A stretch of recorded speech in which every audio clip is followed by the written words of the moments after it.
जय श्री राम, जय श्री राधे। कैसे हैं आप सब? स्वागत है आपका अपने चैनल एस्ट्रो थिंकर विक्रम में। आज हम गुरु राहु की चर्चा करेंगे युति की, कि सातवें घर में अगर गुरु राहु की युति हो तो क्या प्रभाव होता है। सातवें घर में जब गुरु राहु की युति हो तो सबसे पहले आपको ये देखना पड़ेगा कि कंजक्शन में पावर कितनी है, कितना क्लोज कंजक्शन है। राहु ज़्यादा पावर में है कि गुरु ग्रह ज़्यादा पावर में है? अगर गुरु ग्रह ज़्यादा पावर में होंगे तब तो वो राहु को दबाएंगे, लेकिन अगर राहु ज़्यादा पावर में होंगे तो वो गुरु को अपने अंदर समेट लेंगे, तो फिर फलों में डिफरेंस आ जाएगा। तो मैं दोनों के बारे में आपको बता देता हूँ कि राहु जब पावर में हो तो क्या इफेक्ट आएगा और गुरु जब पावर में हो तब क्या इफेक्ट आएगा। मान लीजिए आपके राहु हैं 2 डिग्री के और गुरु हैं 10 डिग्री के, तो गुरु ज़्यादा पावर में है यहाँ पे। अब गुरु अगर पावर में है तो वो राहु को दबाने का कार्य करेंगे जी। जैसे गुरु हैं तो सात्विक ग्रह हैं, और एक ये मिथ है कि गुरु राहु की अगर युति, चांडाल योग की युति सातवें घर में हो जाए तो ये वैवाहिक जीवन को पूरी तरह से खत्म कर देती है। ऐसा नहीं है। ज़्यादा होता क्या है कि जब गुरु सातवें घर में आते हैं तो गुरु ज्ञान के कारक हैं, गुरु के अंदर वेट ज़्यादा है, भार ज़्यादा है। तो ऐसा व्यक्ति जो अपने लाइफ पार्टनर के प्रति उसका जो रवैया है वो ज्ञानवर्धक हो जाता है, वो उसे सिखाने लगता है। और लाइफ पार्टनर को ये तो पसंद आएगा नहीं कि उसे ज़्यादा कोई सिखाए या बताए। एक हर चीज़ का स्पेसिफिक समय होता है। इस कारण से अब राहु वहाँ जाते हैं तो थोड़ा सा एक्सप्लोर करने का काम करते हैं, एक्सपैंड करते हैं, तो देख दिखावा व्यक्ति ज़्यादा कर देता है। तो राहु में जितना होगा नहीं व्यक्ति उतना अपने वैवाहिक जीवन को अच्छा दिखाएगा। सातवें घर में अगर राहु है और गुरु के साथ है, अगर गुरु कमज़ोर हो गए तब तो दिखावा उसके में ज़्यादा बढ़ जाएगा। उस अंदर से भले थोड़ा दुखी हो, लेकिन वो दिखाएगा कि हमारे पति तो इतने अच्छे हैं, हमारे पति तो ऐसा करते हैं। ऐसा लगेगा सोशल मीडिया पे और इन चीज़ों में इतना शो करेंगे वो कि ऐसा लगेगा कि अरे वाह, दूसरे भी देख के यही सोचेंगे कि इनका वैवाहिक जीवन इतना अच्छा चल रहा है, जबकि अंदर से वास्तविकता हो सकता है अलग हो। राहु का प्रभाव तो देखिए है, तो कहीं ना कहीं वो मतांतर करेगा दोनों के बीच में, और गुरु उस चीज़ को बैलेंस करने का कार्य करेंगे। तो अगर गुरु के पावर में हैं तो फिर डरने की ज़रूरत नहीं है। बट अगर राहु पावर में है तो हो सकता है कि वो आपके विवाह को विच्छेद भी कर सकते हैं, अगर ज़्यादा कंडीशन बुरी है और भी अन्य ग्रहों का प्रभाव अगर ज़्यादा आ रहा है उन पे।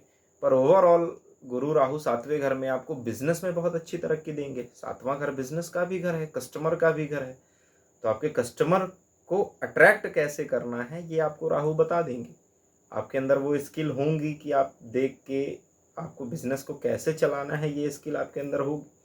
साम दाम दंड भेद आप कैसे भी करके अपने बिजनेस को रन करने की बहुत अच्छी तरह से कोशिश करेंगे।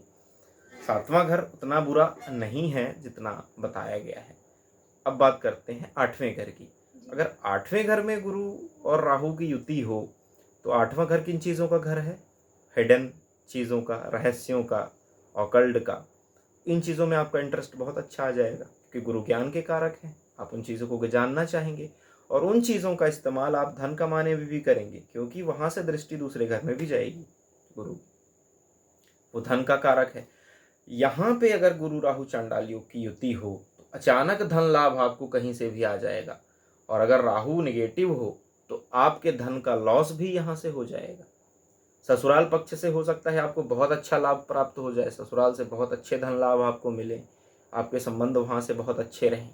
लेकिन अगर यही नेगेटिव युति काम कर रही है तो ससुराल से आपकी बिल्कुल नहीं बनेगी। हमेशा कुछ ना कुछ मनमुटाव आपका लगा रहेगा उनके, और धन का आप लॉस, पैतृक धन का भी लॉस कर सकते हैं, क्योंकि ये पैतृक संपत्तियों का भी आठवां घर दर्शाता है।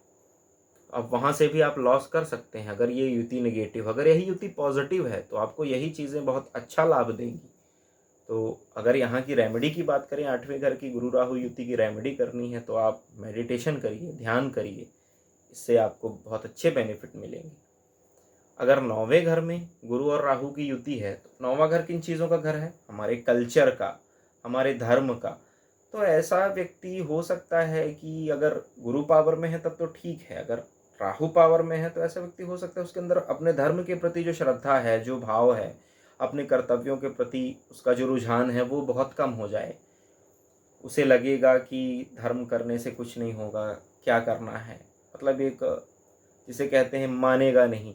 उसकी जो पीढ़ी पर पीढ़ी उसकी जो कल्चरल चीज़ें चली आ रही हैं पीढ़ी दर पीढ़ी, उसको वो चेंज करने की कोशिश कर सकता है, कुछ अलग करने की कोशिश कर सकता है।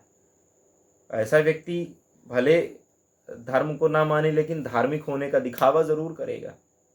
ये बात आप नोटिस कर लीजिए।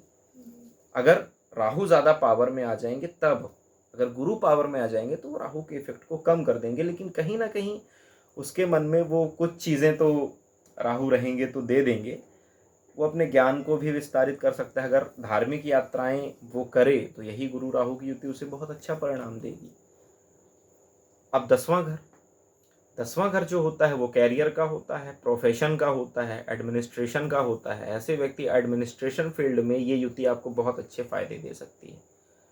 राहु अगर हैं तो आप एनी हाउ उस काम को करेंगे, लेकिन अगर गुरु पावर में है तो आप सात्विक तरीके से कर्म करके अपने प्रोफेशन को ज़्यादा अच्छा चला पाएंगे। जो 10वें घर में अगर गुरु मजबूत हैं तो आपको बहुत अच्छे कर्म करने के लिए प्रेरित करेंगे। आप बहुत सात्विक कर्म करेंगे। आप टीचिंग स्किल आपके अंदर बहुत अच्छी होगी, आप टीचिंग लाइन में बहुत अच्छा परफॉर्म कर सकते हैं, मोटिवेशनल स्पीकर बन सकते हैं। आप कहीं भी धर्मगुरु के पदवी भी आपको मिल सकती है। लेकिन उसमें राहु का अगर इफेक्ट आएगा, जॉइंट होगा, तो राहु दिखावा ज़्यादा करेगा। हो सकता है कि आपकी सोसाइटी में तो बहुत अच्छी इमेज हो, लेकिन आप अंदर से थोड़ा सा उस इमेज को लेके कॉन्शियस भी होंगे और दिखावा ज़्यादा करेंगे, है ना। जिसे आपने नेताओं को देखा हो, नेता कार्य भले नहीं करते पर सोसाइटी में दिखाते बहुत कार्य हैं कि हमने बहुत कार्य किया। वहाँ पे 10वें राहु का प्रभाव आ जाता है। तो अगर वहाँ पे राहु हैं तो नो डाउट आप प्रोफेशन में दिखावा ज़्यादा करेंगे, और ये चीज़ आपको हो सकता है कि उन्नति भी दे, क्योंकि आजकल जो दिखता है वो बिकता है, तो दिखावा ज़्यादा हो जाता है। अब अगर 11वें घर में ये युति बनेगी तो 11वां घर गेंस का घर है और राहु डिज़ायर है। राहु आपको बहुत ऐसे डिज़ायर देगा कि आप उस पाने का प्रयास करेंगे, लेकिन अगर गुरु की युति है तो सात्विक तरीके से आप अपने डिज़ायर को फुलफिल करने की कोशिश करेंगे। ठीक है जी। तो 11वें घर का इफेक्ट ऐसा होगा कि ऐसा व्यक्ति अपनी संतान के लिए भी कॉन्शियस होगा, क्योंकि 5वीं दृष्टि आएगी। हो सकता है संतान उत्पत्ति में उसे देरी देखनी पड़े, या संतान से कुछ ऐसा कष्ट मिल सकता है अगर राहु पावर में आ जाएं तब। अगर आप गैम्बलिंग के शौकीन हैं, अगर लॉटरी या सट्टा में आपका इंटरेस्ट है, तो फिर ये राहु अच्छी ग्रोथ दे सकते हैं 11वें घर से। और अगर आप विदेश से जुड़े हुए कार्य भी करते हैं तो भी 11वें घर में भी आपको अच्छी उन्नति मिलती है। विवाह के बाद भी और आपको ये चीज़ उन्नति देती है। लव मैरिज की कुछ संभावनाएं भी 11वें घर से भी बनती हैं, 7वें घर के साथ 11वां घर भी, क्योंकि वो त्रिकोण में आता है। 3, 7 और 11 ये काम त्रिकोण भाव है। तो आपके डिज़ायर क्या है वो बताएगा। हो सकता है आपकी डिज़ायर ही ऐसी हो, बहुत विस्तृत, बहुत ज़्यादा बड़ी। 11वें घर में अगर राहु का प्रभाव हो और गुरु वहाँ रहेंगे तो उस डिज़ायर को आप सही तरीके से पूरा करने की भरपूर कोशिश करेंगे। अब अगर 12वें घर में इसका प्रभाव आता है तो 12वां घर विदेश का है, 12वां घर चैरिटी का है।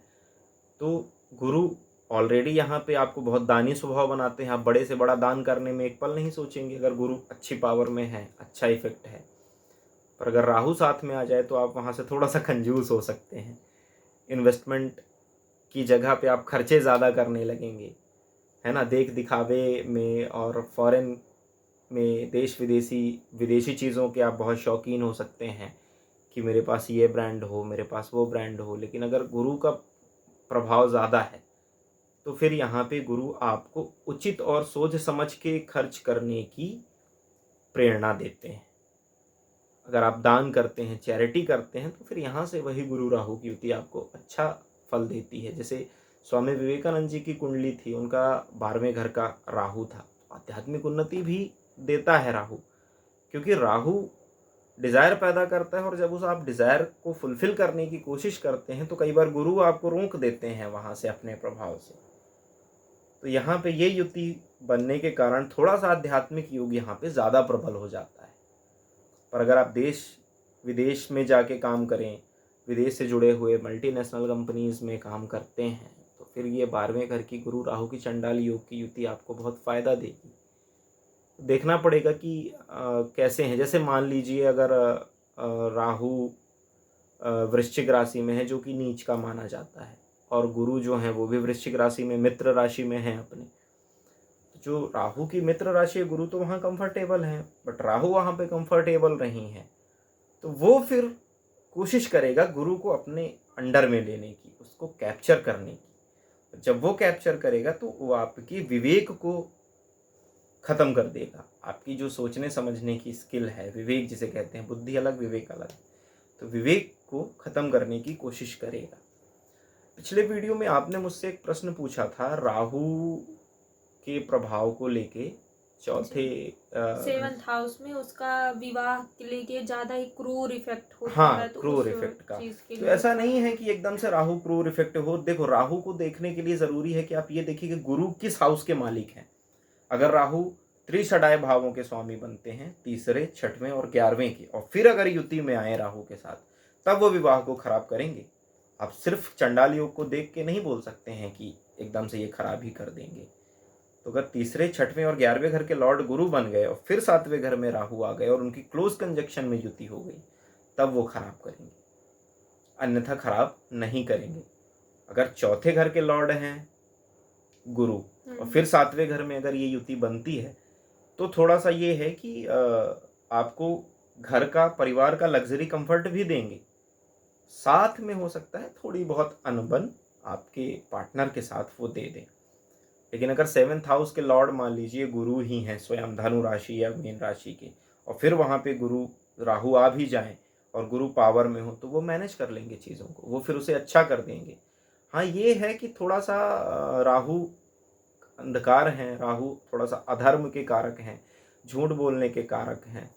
तो कभी कभी व्यक्ति की, सच्चे और सीधे साधे व्यक्ति को भी थोड़ा सा, वो कहते हैं ना कि दूध में एक छोटा सा काला दाग भी दिखाई देता है, तो एक ऐसी ज़रूर वो युति कर सकते हैं। एक चीज़ और आपको बताता हूँ, जैसे अगर यही गुरु सेकंड हाउस में, सेकंड हाउस धन का घर है, पैतृक संपत्ति का घर है, अगर गुरु वहाँ नीच के होके बैठें और फिर अगर राहु की क्लोज कंजक्शन में युति बन जाए, तो ऐसा व्यक्ति अपने पैतृक धन का नाश करेगा, वो अपने पैसे बर्बाद करेगा, जो उसको पीढ़ियों से पैसे, पूर्वजों द्वारा बनाई हुई संपत्ति है, उसको वो ऐसे खर्च करेगा कि खत्म भी कर सकता है। तो नेगेटिव भी है। ऐसी स्थिति में आप गुरु की रेमेडी करवाइए, पहले गुरु को अच्छा करिए। जब गुरु अच्छे होंगे तो वो राहु को भी मैनेज कर देंगे, डाउन कर देंगे। ठीक है, चलिए, जय श्री राम, जय श्री राधे।